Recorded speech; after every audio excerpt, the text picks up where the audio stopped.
Recently, we have gained some funding to improve the visitor centre at the tower. Hopefully, we can use it to improve the museum's infrastructure and stories we want to tell about Beckford, because currently there are huge gaping gaps in the narrative. The phrase that he uses again and again, it is about where something is placed. You get that one object. Say you've got a vase. It's valuable in its own right. He would have a silver gilt setting with a handle made to enhance it. These objects of Beckford's, you see them in the V&A and you see them in the British Museum. He would put it on a marble table that sits inside one of the rooms of the tower. Then that table's sole function is to display objects. It's all about where that table is placed.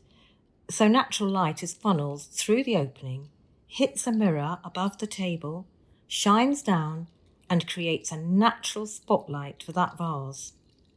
That vase suddenly becomes part of a much bigger creation.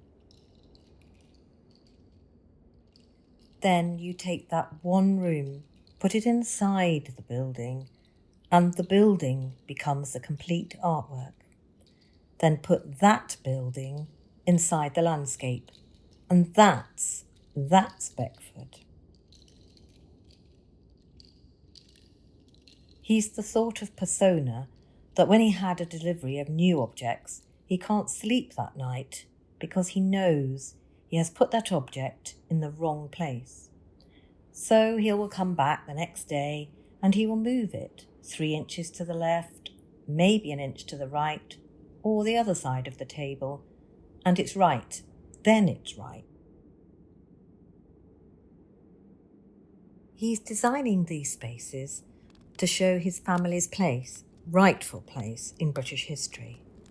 Because of his exile from England for 10 years, from a land that he loved, there is still so much about Beckford that has not been researched, and therefore acknowledgement of how significant he was as a character.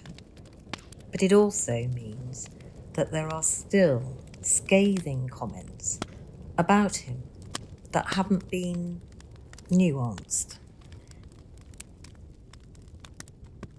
Particularly about his sexuality, and there is a lot more we can do to provide more facts. I get asked questions by the Bath Preservation Trust like, how do you talk about Beckford's sexuality? We say he was bisexual. Yeah, but how do you talk to your visitors about that?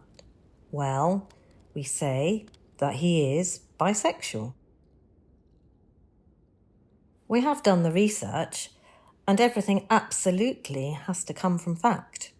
We are upfront. We know that he had sex with men and women. We know that his relationships with men continued after his wife died. We don't think with women, and we know that they are sexual relationships. There is so much evidence, but there is also a lot of evidence we don't have. We can't tell these stories alone, not from just my voice. They have to come from Beckford's voice.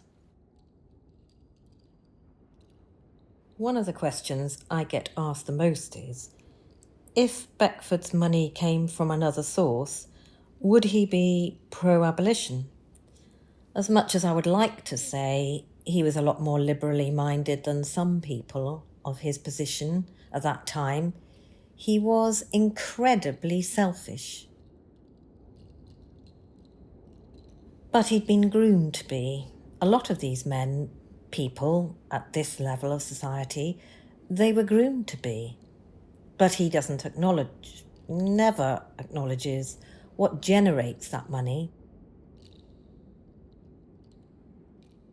A while ago, I did some proper Beckford research at the Bodleian Archive, and we found a marriage jointure for his daughter, and it lists the plantations and properties. For example, 2 outbuildings, around 27 cattle, I can't quite remember exactly the number. 97 Negroes. So in this list of property, it mentions people.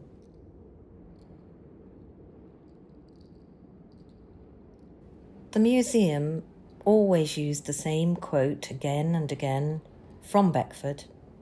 I am growing rich and mean to build towers. It has a fantastic end to the quote. I mean to build towers, to observe the stars.